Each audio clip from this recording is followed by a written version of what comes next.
When this session began, we faced at least two significant constraints: historic budget challenges and a power-sharing agreement in the House.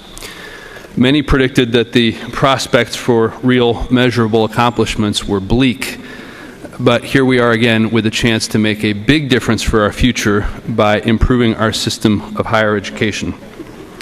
Higher education is one of the things that distinguishes us as a country, and it makes a huge difference for states and for people. Employment, income, quality of life all increase with education, but in Oregon and across the country, the numbers are not headed in the right direction. Younger people are not achieving the same levels of education as their elders, and that does not bode well for the future of our state. More than a year ago, the leadership of the legislature recognized the importance of higher education and convened a bicameral, bipartisan work group to make recommendations to this legislature. But in fact, post-partisan might have been a more accurate description, because as we worked together, convening in locations around the state, running up our cell phone bills, and having the discussions that led to today, we discovered that party affiliation was irrelevant, and we quickly came to consensus on the introduction of 3 bills. When 242 came to life, I imagined today, but I didn't really dare predict it, because too often we heard a very predictable response.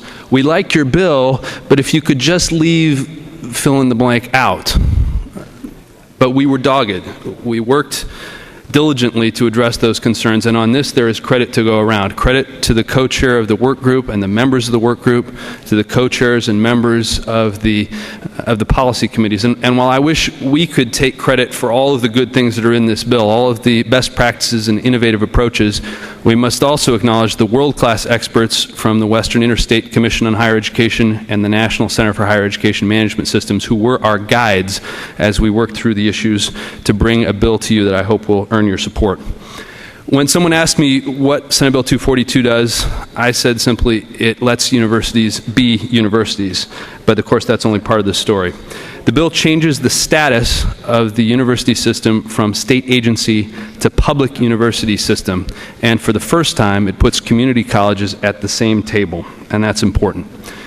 When this bill passes, universities will no longer be treated the same as the DMV or the Department of Corrections. No longer would Portland State University need the help of the Department of Justice to get an attorney to help with a variance to build a building.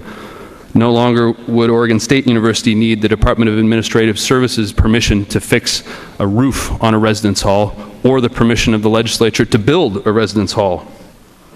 Perhaps most important, Senate Bill 242 lets Oregon's universities keep the interest earned on tuition payments that students and families send to them, without having to worry about them being redirected. That means universities can think and act for the long run. They can make a real estate sale or a purchase, or start a program that's needed for our state's future, confident that they can manage their own resources. The bill also requires new accountability, and that comes in the form of performance compacts, which will focus on outcomes, things like graduation rates or responsiveness to student needs. And that goes with each school's increased autonomy. Those will be developed by the newly created Higher Education Coordinating Commission, which takes on some duties that are currently done elsewhere, as well as the important mission that's in its name. By finally connecting the policies and operations of our universities with the important work that's being done at our community colleges, we're creating more cohesion for the entire system of higher education, and that's a long-needed piece of the puzzle that'll help set up our long-term success. Now, I admit this is not the most glamorous bill on higher education that's been introduced this session. This is not the flashy wide receiver with a trademark touchdown dance. It's the offensive lineman that clears a way and opens a path for the wide receiver. If you're not a football fan, think of it this way. This bill is the beginning. It sets up structures and policies that allow for bigger and better things. Higher education in all forms has to be accessible for all Oregonians, and this is no small thing we do today to set a foundation for new ways of delivering higher education in Oregon and increasing opportunities. Its passage acknowledges that higher education is key to our future. So as I ask for your vote on Senate Bill 242, I ask for something else. I ask you to get ready to continue our work on higher education into the next session and beyond, and to remember what Aristotle said, that on the education of youth hangs the fate of nations. I think that's true for states as well, and I urge your aye vote. Thank you, Mr. Speaker.